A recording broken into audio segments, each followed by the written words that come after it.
ఎలాంటి ప్రార్థన పరుడుగా ప్రార్థన పూర్వకంగా ఒకసారి నేను ఆలోచించుకో.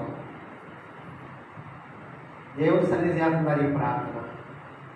దేవుడి సన్నిధి చేరే దేవుడితో చేరే నదిగా నీ ప్రార్థన ఉన్నదా? నీ బ్రతుకున్నదా? నీ మనస్సు విరిగిందా? నీ మారు మనసు, నీకు మారు మనసు అలాంటి మారు మనసు ఉన్నదా? అనుకుంటా దేవుడు చెప్పావులే, దేవుడు చెప్పాగా, దేవుడు ప్రార్థన చేశాక అనుకుంటాం.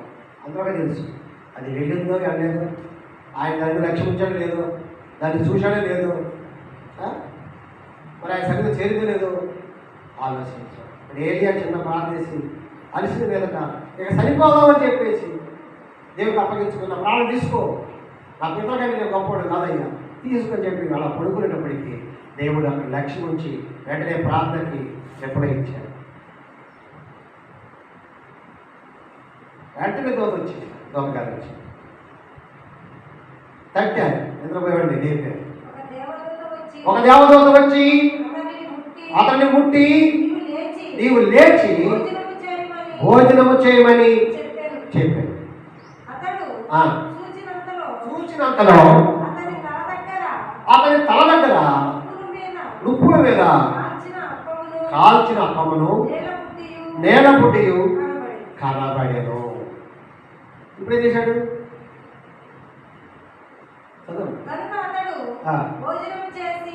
భోజనం చేసి చూడండి తిన్నాడు. ఇప్పుడు మళ్ళీ పని అయిపోయిందిగా, ఆకలితో ఉన్నాడు. తీసుకోమని చెప్పి దేవుడు చెప్పాడు ప్రార్థన, ప్రాణం తీసుకోమని. ఆ దేవుడు ఆహారం పంపించాడు, తిన్నాడు, పని పడుకున్నాడు. అదే మన ఆలోచనలకు మన ఉద్దేశాలకు దేవుడి ఉద్దేశం తేడా అదే. అయితే దేవుడు యెహోవా దూత ఆ దూత మరలా వచ్చి రెండో మారు వచ్చి అతన్ని ముట్టి చూడండి, ముందేమో ఆహారం తినమని చెప్పారు, ఈ విషయం చెప్పలేదు. ఇప్పుడు ఆహారం తినాలి కాబట్టి మళ్ళా ముట్టి లేపి ఏం చెప్తున్నారు? నీ శక్తికి మించిన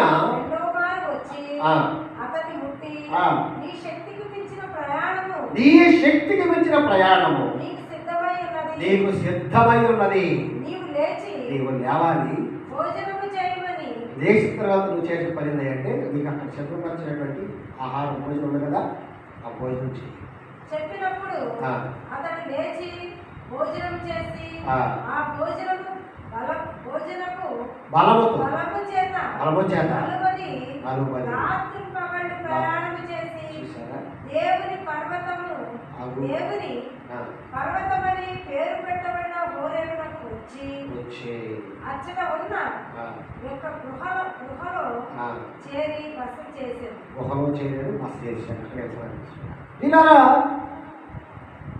ఈ సంగతి నాకు తెలుసా? చాలు ఈ సంగతి నాకు తెలుసా? ముందు వచ్చిన పరిస్థితిని బట్టి, ఆయనకి ఎదురైన సమస్యను బట్టి ఏమనుకున్నాడు? నిర్ణయం ఏం తీసుకున్నాడు?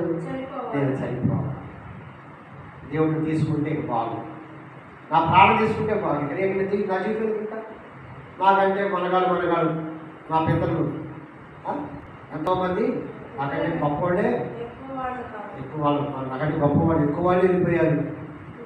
వాళ్ళకంటే నేను గొప్పవాడిని, నేను బ్రతకడానికి నేను ఏం చేయగలను, నేను ఏం సాధించగలను, నా వల్ల ఏమవుతుంది?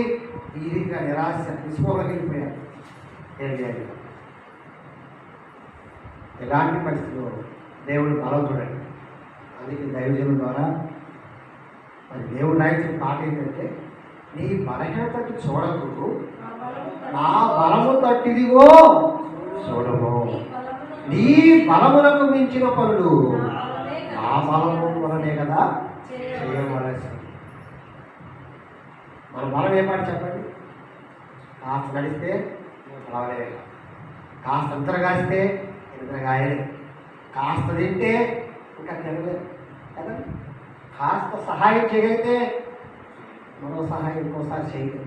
మన బలం అంతవరకే కదా. కాసేపు మాట్లాడితే ఆ తర్వాత మాట్లాడాలి కదా, కాసేపు కొంచెం ఆలోచిస్తే ఇంకా పెద్ద ఆలోచించాలి కదా, కొంచెం మంచిగా ఉండగలిగితే ఇంకా పెద్ద మంచిగా ఉండలేము కదా, మంచి పనులు చేయలేము.